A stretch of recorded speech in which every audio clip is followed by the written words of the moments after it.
اس وقت تقریباً تمام تعلیمی ادارے چاہے پرائیویٹ ہوں یا گورنمنٹ اپنی سہولت کے مطابق آن لائن کلاسز کے لیے مناسب اقدامات اٹھا چکے ہیں اور کسی نہ کسی لیول پر ان جماعتوں کا انعقاد ہو رہا ہے۔ یہ انسانی فطرت ہے کہ تبدیلی کو آسانی سے قبول نہیں کیا جاتا۔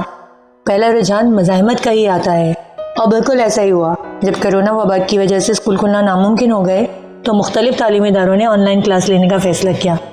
تو جہاں بہت سارے تکنیکی مسائل کا سامنا کرنا پڑا وہاں سب سے بڑا مسئلہ اس فیصلے کی قبولیت کا تھا۔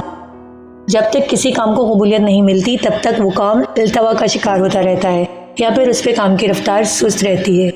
ایسا ہی کچھ مشاہدہ آن لائن کلاسز کے انعقاد میں دیکھنے میں آیا۔ کچھ اساتذہ کرام تو اس فیصلے سے ابھی بھی نالاں نظر آتے ہیں، جبکہ کچھ طلباء نے اسے تفریح کا ذریعہ سمجھ لیا ہے۔ طلباء ابھی تک اس احساس سے بے خبر ہیں کہ آنے والا وقت کتنا مشکل ہو سکتا ہے۔ اللہ نہ کرے مزید لمبے عرصے کے لیے تعلیمی ادارے بند ہو گئے تو کیا ہوگا، اور یہ بھی ممکن ہے کہ حالات کنٹرول میں آ جائیں، مگر ہمیں مستقبل میں آنے والے چیلنجز کے لیے اپنے آپ کو تیار تو رکھنا ہے نا۔ طلباء اور اساتذہ دونوں مختلف طبقات سے تعلق رکھتے ہیں۔ معاشی مسائل کی وجہ سے بہت سے لوگوں کو مکمل سہولیات میسر نہیں جو آن لائن کلاسز کے لیے درکار ہیں، جس کی بنا پر بہت سے طلباء ابھی مشکلات کا شکار ہیں۔ پھر بھی اساتذہ بہت محنت کر رہے ہیں، چاہے ڈیجیٹل اکوپمنٹ سے ان کا دور دور تک کوئی تعلق نہ ہو۔ اساتذہ اور طلباء دونوں کے لیے ایک سیکھنے کا عمل ہے۔ کہتے ہیں کچھ نہ ہونے سے ہونا بہتر ہے، اس لیے اس حقیقت کو تسلیم کرنے میں ہی بھلائی ہے کہ پڑھائی اب کچھ عرصے ایسے ہی چلے گی۔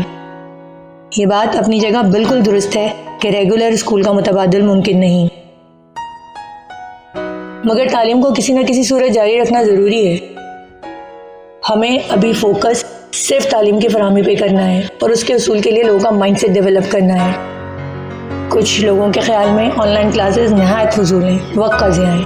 کچھ لوگوں کو بچوں کی بینائی کی فکر ہو گئی ہے، کیونکہ بچے پہلے ہی سے اتنے عادی ہو چکے ہیں سوشل میڈیا کے کہ والدین کے کنٹرول سے باہر ہیں اور والدین مزید اسکرین ٹائم دینے کے حق میں نہیں ہیں۔ کچھ گھروں میں یہ مسئلہ ہے کہ موبائل ایک ہے جو کہ سربراہ کے روزگار کے لیے استعمال ہوتا ہے۔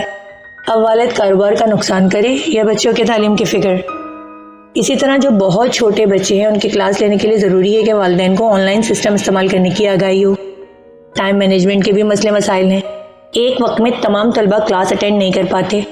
جن طلباء کو سہولتیں میسر ہیں بھی تو وہ کلاس کو اگنور کر کے گیم زون میں مصروف دکھائی دیتے ہیں۔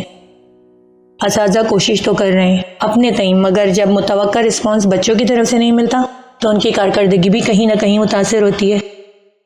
پرائیویٹ سیکٹر کے اسکولوں کے اکثر والدین ان آن لائن کلاسز کو صرف فیسیں ہٹنے کا بہانہ قرار دے رہے ہیں، جبکہ گورنمنٹ سیکٹر کے کچھ طلباء یا ان کے والدین کے رویے سے ایسا لگتا ہے جیسے یہ آن لائن کلاسز اساتذہ کا ذاتی کام ہے جس میں بچوں کو گھسیٹا جا رہا ہے۔ خیر، وجوہات جو بھی ہوں، تعلیم کا عمل کسی بھی صورت ہر بچے کے لیے جاری و ساری رہنا چاہیے۔ اس کے لیے سب کو مل کر کام کرنا ہوگا، ورنہ ہمارے بچے بہت پیچھے رہ جائیں گے۔ فائدہ اور نقصان کی بحث میں پڑے بغیر ہمیں عملی قدم اٹھاتے رہنا ہے۔ تعلیم کو پھیلانے میں اور حاصل کرنے میں ایک دوسرے کی مدد سے ہی یہ سسٹم کامیاب ہوگا۔ والدین کو سمجھنا ہوگا کہ یہ ہنگامی حالات ہیں، اس لیے بچوں اور اساتذہ کی کارکردگی کا تجزیہ کرنے کے بجائے سسٹم کو ڈیولپ ہونے دیں۔ تنقید برائے تنقید نہیں بلکہ تنقید برائے اصلاح کریں، کیونکہ ہمیں اپنے بچوں کو پڑھانا ہے ہر حالت میں، ہر قیمت پہ۔ اللہ ہماری مدد فرمائے، آمین۔